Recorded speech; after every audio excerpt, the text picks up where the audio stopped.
everybody. So I didn't want too much time to go between the last video, Is It Better to Give and to Receive, and this next video. And I feel like it's been a little too long, so it's great to be back with you. So the topic today is little happinesses. From where I stand, we are in a time of the year where there are big ideologies and oftentimes big expectations of what the holiday is meant to be about, what the season is meant to be about.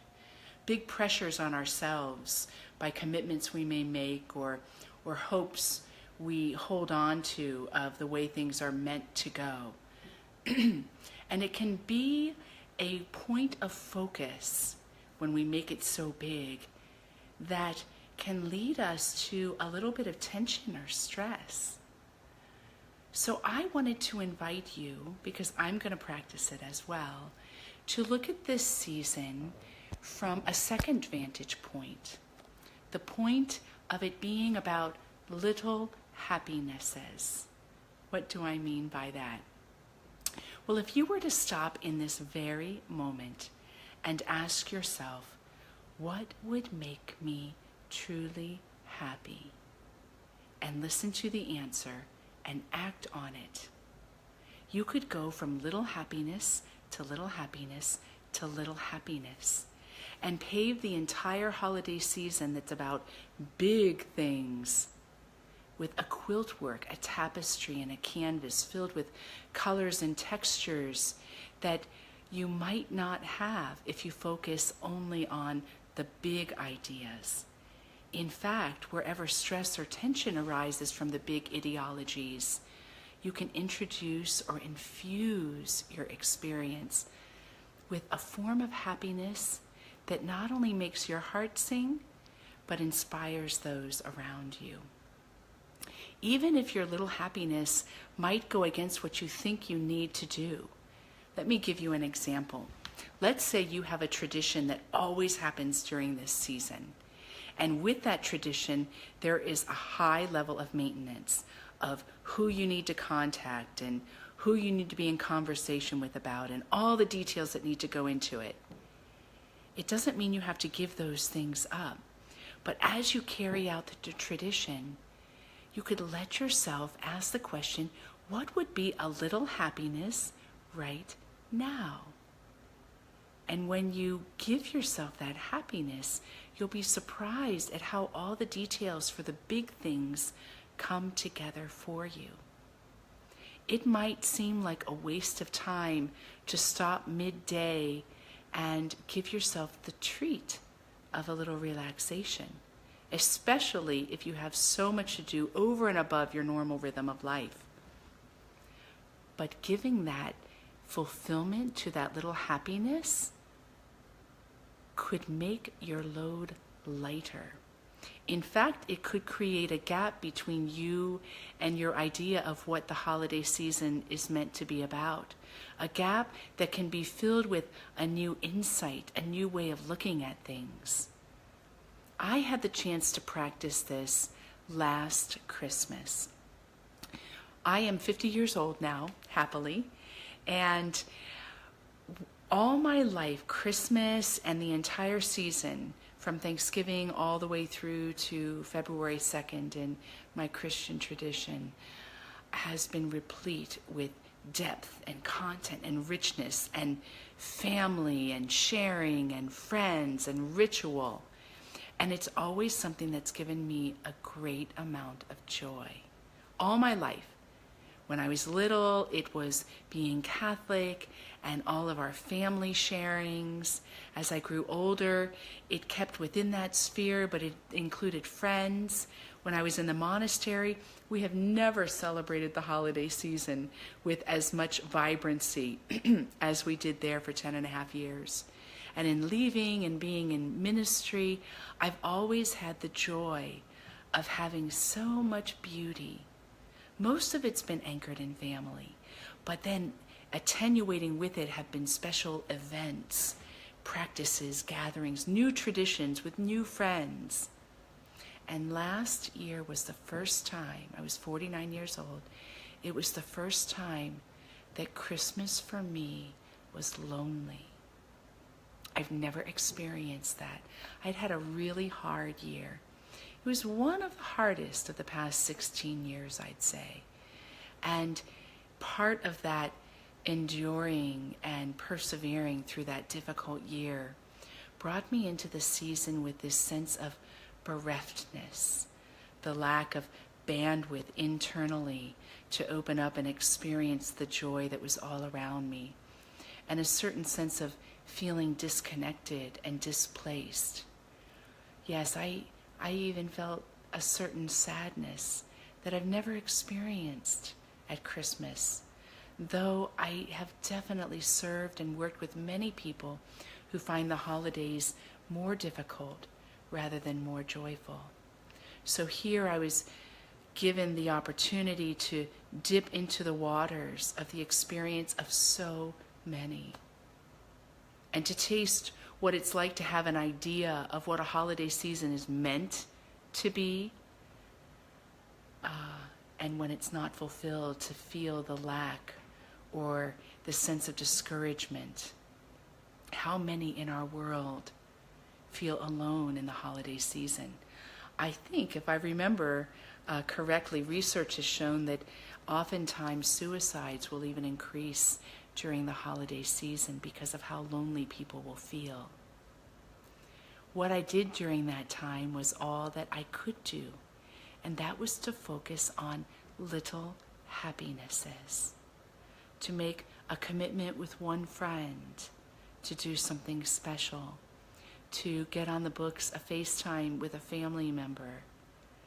And all of these were small compared to the depth and richness and out of controlness the holiday seasons always were for me. But it let me get really close with what makes me happy moment by moment by moment. Even in the afternoon when I was alone walking downtown, I had this plan of I was going to do all this writing at a cafe or a restaurant on Pearl Street, and let my Christmas dinner be one where I would just go deep with writing. The weather did not cooperate. I don't know if you live in Boulder, if you remember how much the wind was whipping things up. And I just didn't want the wind. I wanted it to be easy. I wanted the sun to be shining and it to be really warm. And instead it was chilly and felt severe. But when I honed in on that little happiness, I let the wind hit me. I let it whip me as I tried to walk against it. I got really close to the sensual experience of it. And there was happiness found in the wind.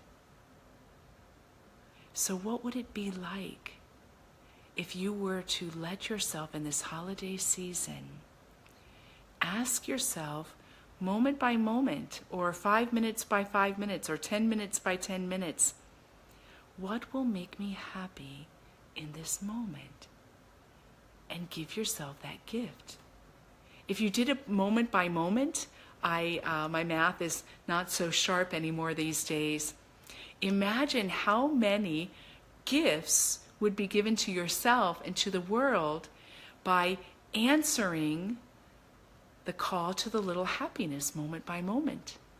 If it were every 5 seconds and you counted that up for 4 weeks, how many gifts would be given?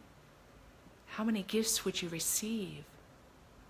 How many new doorways, new entry points into the brilliance of the season could be opened up to you? And our world is uplifted by that. When we say yes to what truly makes us happy and let go of the ideologies and the beliefs of the way something is meant to be, or even let go to what made us really happy in the past and isn't meant to be anymore. When we enter into that level of dynamic relationship with happiness, our world is uplifted by it.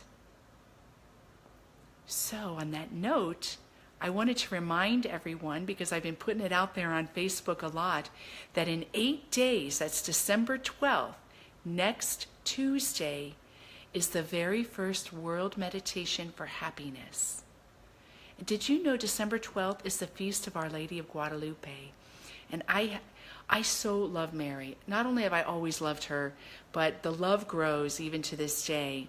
And Our Lady of Guadalupe is a celebration of a fantastic series of apparitions that happened to Juan in Mexico.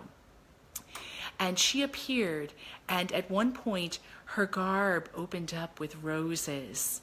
And anyway, lots of miracles happened. And if you've ever been to the shrine of Our Lady of Guadalupe, which I have, you will see that the cloak that Juan needed to take to the bishop so a chapel would be built in her honor was impressed with her image.